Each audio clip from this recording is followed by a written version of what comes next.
లోకంలో చాలామంది పాపంలో ఉంటారు.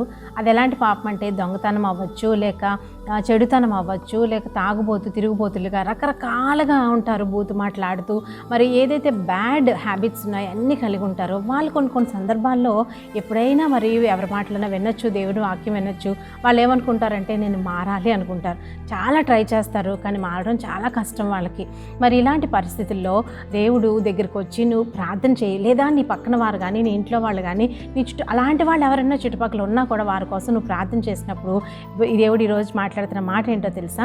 ఇశ్రాయేలు దేవుడైన పరిశుద్ధ దేవుడు నీకు విమోచకుడు. ఎందుకంటే వారిని తప్పకుండా విమోచించాలని దేవుడు ఇష్టపడుతున్నాడు. ఆ పాపం నుంచి విడుదల కలిగించాలని, విమోచన ఇవ్వాలని యేసయ్య పరలోక రాజ్యం నుంచి భూలోకానికి వచ్చారు. కాబట్టి ఆ విమోచకుడు నువ్వు ఆశ్రయించినప్పుడు తప్పకుండా నీ పాపాలను నువ్వు విడిచిపెట్టగలవు. అది నీకు అసాధ్యము, కానీ దేవునికి సాధ్యము. అలా ప్రార్థన చేయి, విజ్ఞాపనలతో దేవుడు ఆశీర్వాదాలు పొందుకో. దేవుడిని దీవించును గాక. ఆమేన్.